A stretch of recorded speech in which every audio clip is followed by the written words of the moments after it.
r/ProRevenge. Can't you just unload around me? So this happened earlier today. It was too perfect to not share with you guys. I work in construction as the foreman for a new house build. The location is kinda strange. The house is 250 feet up a hill via footpath only. All of our materials have to come up this footpath by hand. It's a pain in the ass to manually carry, quite literally, an entire house up this hill. One of our saving graces is having the 2 parking spots on the street at the bottom of this hill marked with official no parking signs. Unfortunately, there is an elementary school about half a block away, and the parents of children seem to regularly, at least twice a day, think it's okay to park in our spots. Now I consider myself a reasonable person, so if someone is parked in the spots and we don't have a delivery or a need to park a truck, I will let it go. If we need the spots and there's someone parked there, however, I will ask them to move nicely, and most of the time they do so immediately. Until today. I get a phone call from the lumber delivery truck that is en route to our location. He says he'll be there in about 2 or 3 minutes.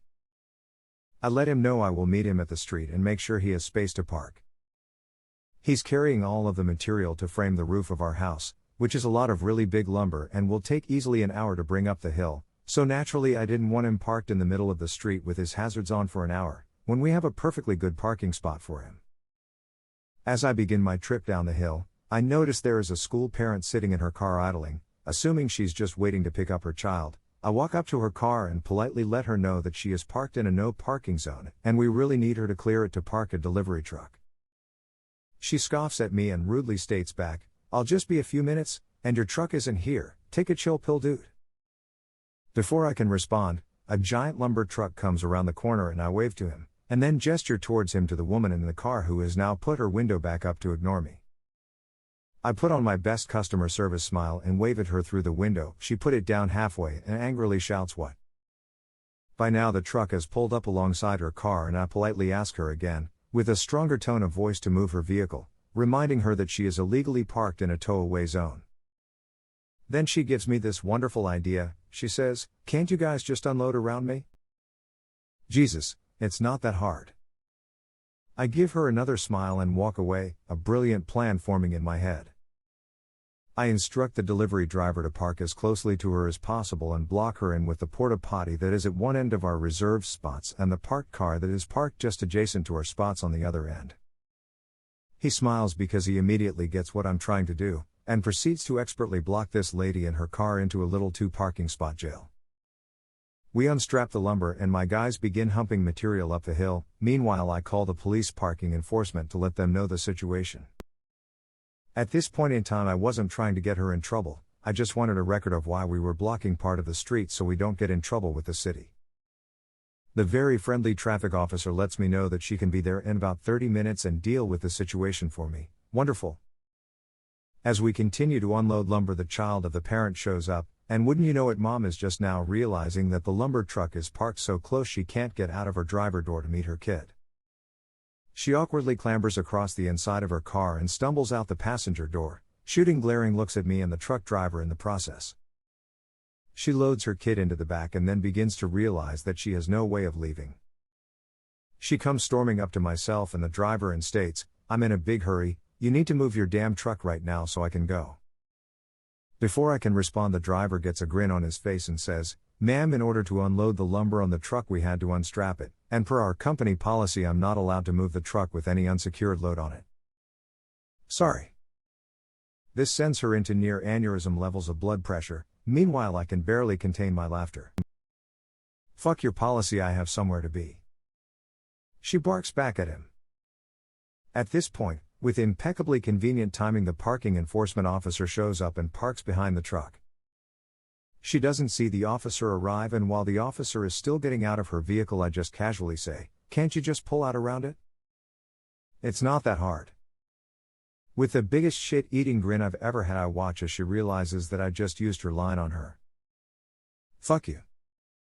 She yells, and storms back to her car and angrily clambers back in through the passenger door and into the driver's seat.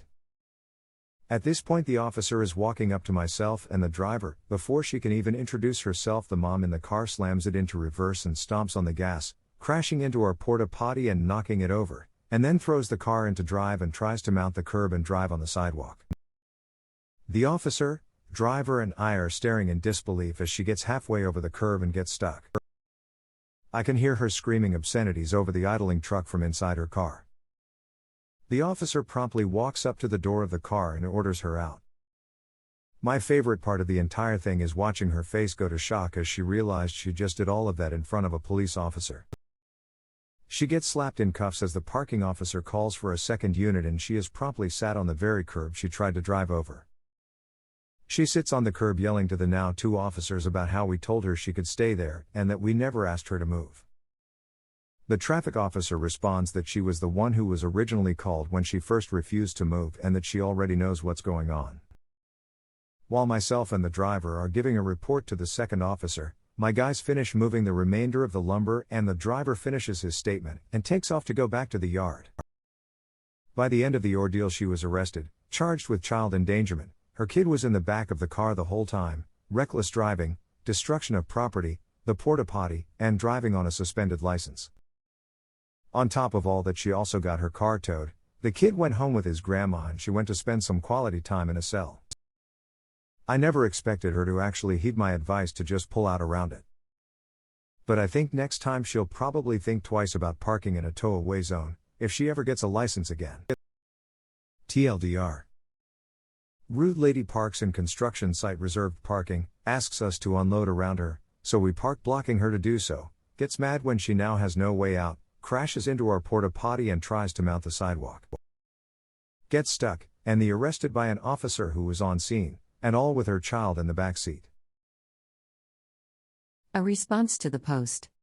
It is always so painful to read about people slowly making worse and worse decisions. Basically every step of the way she was able to acknowledge her bad decision and take her small retribution, but she kept making it worse and worse. Is it wrong for me not to be surprised at all that she had a suspended license? It seems to go with that type of person. A response to this comment. The suspended license was the best part for me. Everyone knows if you're riding dirty you keep your head down and obey traffic laws. A response to the post. Are the owners of the house just going to park 250 feet below their house every day? OP's response to this comment. Yep. It seems like a terrible place to live, emo. Groceries have to go up the hill, trash and have to go up and down. It really doesn't appeal to me. A response to the post.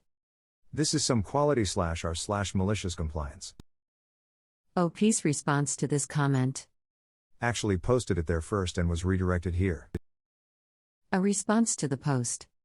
If this school is anything like my kids, they've sent email upon email and letter upon letter home to tell people not to park in these spots. My kid's school has a curb in front with a ton of no parking from 8 to 4 signs out there. There's a drop-off point literally at the next right, and it's still amazing how many people still ignore them. You may actually want to let the school know about these spots so any future idiots have even less footing to stand on.